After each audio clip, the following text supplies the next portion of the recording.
ఉద్యోగ రంగ సమస్యలు పరిష్కరించాలంటూ జేఏసీ ఆధ్వర్యంలో హైదరాబాద్ కూడా వెళ్ళడం జరిగింది. అందులో భాగంగా ఉద్యోగులకు సంబంధించి మనతో పాటు రాష్ట్ర జిల్లా నాయకులు కూడా ఉన్నారు. ఎందుకంటే వీరికి ఉన్న సమస్యలు పేరుకపోయినాయి. గత ప్రభుత్వంలో ఉన్న సమస్యలు తీరక ముందుకే కొత్త ప్రభుత్వం వచ్చినా కూడా ఇప్పటికీ మా సమస్యలు అట్లానే ఉంటున్నాయి. ఈ ప్రభుత్వం కూడా స్పందించి మా సమస్యలను పరిష్కరించాలంటూ ఉద్యోగ సంఘాల నాయకులు కూడా చెప్పడం జరుగుతుంది. అందులో భాగంగా ఉద్యోగాల సంఘాల నాయకులు గ్యాదరి పరమేశ్వర్ ఉన్నారు. వారిని అడిగి తెలుసుకుందాం. సార్ చెప్పండి, ఎటువంటి సమస్యలు ఉన్నాయి, ఎందుకు వెళ్తున్నారు హైదరాబాద్ మీరు? మాకు దాదాపుగా గత 9 నెలల నుంచి రావాల్సిన డిఏలు, అంటే గతంలో పెండింగ్ నుంచి 2 సంవత్సరాల నుంచి ఉన్న పెండింగ్ 5 డిఏలు పెండింగ్లో ఉన్నాయి. ఆ డిఏలు పరిష్కరిస్తారని చెప్పి ఆశ చూసి దాదాపు 9 నెలలుగా వేచి చూసినా కూడా దాని మీద ఎలాంటి కార్యరూపం దాల్చలేదు. కనుక ఉద్యోగ సంఘాలు అందరూ కూడా ఉద్యోగోపాధ్యాయ కార్మికులు మరి పెన్షనర్లు అందరూ కలిసి ఒక సంఘంగా జేఏసీగా ఏర్పాటై ఆ జేఏసీ పిలుపు మేరకు ఈరోజు హైదరాబాద్ సుందరయ్య విజ్ఞాన భవన్లో ఒక మీటింగ్ ఏర్పాటు చేసుకోవడం జరిగింది. ఆ కార్యాచరణ రూపొందించడానికి ఆ రోజు మా రాష్ట్ర నాయకత్వం పిలుపు మేరకు ఈరోజు సిద్దిపేట నుంచి దాదాపు ఉద్యోగులందరం కూడా తరలి వెళుతున్నాం.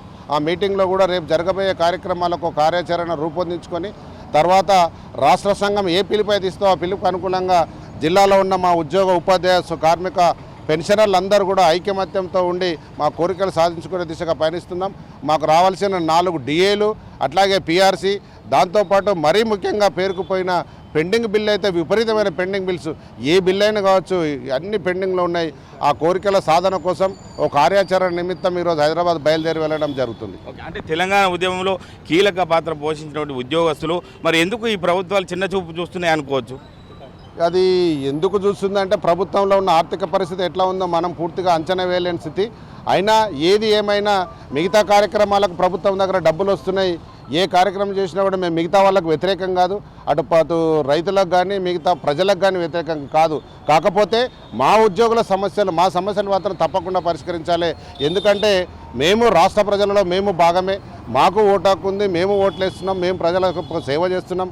ఎందుకంటే ఉద్యోగంలోకి వచ్చిన దాదాపు 30-35 సంవత్సరాలు సర్వీస్ చేస్తూ అటు ప్రజలకు ప్రభుత్వానికి అనుసంధానంగా వ్యవహరిస్తూ ప్రభుత్వం చేపట్టిన ప్రతి పథకాన్ని కూడా ప్రజల వద్దకు తీసుకెళ్ళి ఆ ప్రజల మెప్పు పొందడానికి ప్రభుత్వానికి మంచి పేరు తీసుకోవడానికి ప్రయత్నిస్తున్నాం.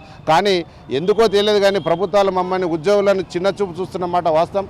ఎన్ని రోజులు చూసినా మా ఉద్యోగుల కోరికల సాధన కోసం ఉద్యమించకుండా తప్పదని అనిపిస్తుంది. అందుకే ఈరోజు హైదరాబాద్ వెళ్తున్నాం. అంటే రాబోయే రోజుల్లో ఎటువంటి కార్యాచరణతో ముందుకెళ్లే పరిస్థితి, ఎందుకంటే ఉద్యోగస్తులు లేనిది ఏమీ లేదు. ఇటువంటి రంగంలో అయినా ఉద్యోగస్తులు కీలక పాత్ర పోషించే అవకాశం ఉంది. ఎటువంటి కార్యాచరణతో ముందుకెళ్తారు? చివరగా మా కేంద్ర సంఘం పిలుపు మేరకు లంచ్ అవుట్ డెమాన్స్ట్రేషన్ కావచ్చు, నల్ల బడ్జీల ప్రదర్శన కావచ్చు, మౌన ప్రదర్శన కావచ్చు, పెండౌన్ కావచ్చు, ఏ కార్యక్రమం ఇస్తుందో రాష్ట్ర సంఘం ఏదైతే పిలుపిస్తుందో ఆ పిలుపు మేరకు మా సిద్దిపేట జిల్లాలోని మా ఉద్యోగ సోదరులందరూ సోదరిమణులందరూ కూడా పార్టిసిపేట్ చేయడం జరుగుతుంది. ఆ కార్యాచరణ సాధించుకోవడానికి ముందుకెళ్తుంటాం.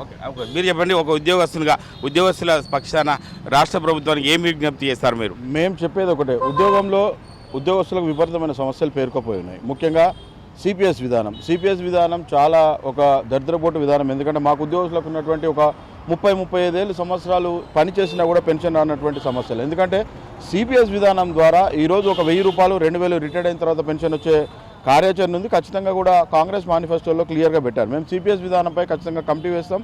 సిపిఎస్ విధానాన్ని కూడా మేము తీసివేస్తాం. అలాగే ఈహెచ్ఎస్ ముఖ్యంగా ఈరోజు రేపు హాస్పిటల్లో పోతే అందరి పరిస్థితి చూస్తూ ఉన్నాం. ఒక్కొక్కరికి దాదాపుగా 10 లక్షలు 12 లక్షలు అయితే కూడా కనీసం 1 లక్ష రూపాయలు ఇవ్వడం, చేతులు దులుపుకోవడం, ఇది కూడా మేము చాలా వ్యతిరేకిస్తున్నాం. ఎందుకంటే ఈరోజు ఉన్నటువంటి ఆ రోజు ఎప్పుడో ఈహెచ్లో ఉన్నటువంటి రేట్లు వేరు, ఈరోజు ఉన్నటువంటి రేట్లు వేరు. ఖచ్చితంగా కూడా ఇవి రేట్లన్నీ సవరించి ఉద్యోగస్తులకు ఎక్కడుంటే ఎంత ఖర్చు అవుతుందో అంత మొత్తం కూడా ప్రభుత్వం భరించాలని మేము కూడా ఆ రోజు కూడా చెప్పాం.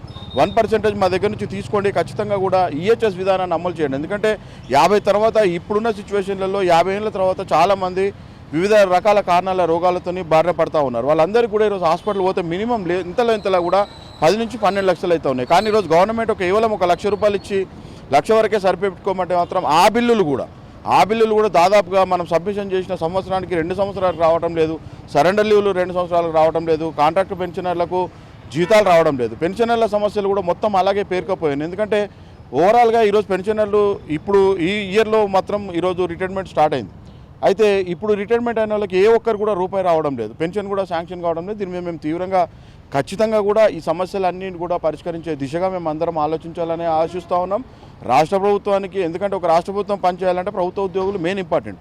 ప్రభుత్వ ఉద్యోగులు ఎంత పనిచేస్తే అంత మంచిగా రాష్ట్ర ప్రభుత్వానికి పేరు వచ్చే విషయం. మమ్మల్ని కడుపులో పెట్టుకొని చూసుకోవాల్సిన బాధ్యత ప్రతి రాష్ట్ర ప్రభుత్వానికి ఉంటుంది. కానీ ప్రతిదానికి ఆర్థిక భారం అనే పేరు చూపి ఆర్థిక భారం ఇంత అవుతుంది అంత అవుతుంది అనే పేరు చూపి సమస్యలన్నీ పక్కకు పడేయడం మాత్రం మంచి విధానం కాదని మేము చెప్తా ఉన్నాం.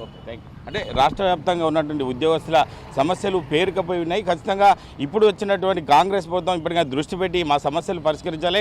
ఎందుకంటే ఉద్యోగస్తులు మౌనంగా ఉన్నారని చెప్పి మీరు ఒక ప్రశ్నార్థకంగా ఉండకుండా ఖచ్చితంగా మా సమస్యలు పరిష్కార దిశగా ప్రయత్నాలు చేయాలని చెప్పి ఉద్యోగ సంఘాల జేఏసీ నాయకులు కూడా చెప్పడం జరుగుతుంది. అసలైన తొలి వెలుగు. ఫాలో వాట్సాప్ @తొలి వెలుగు official.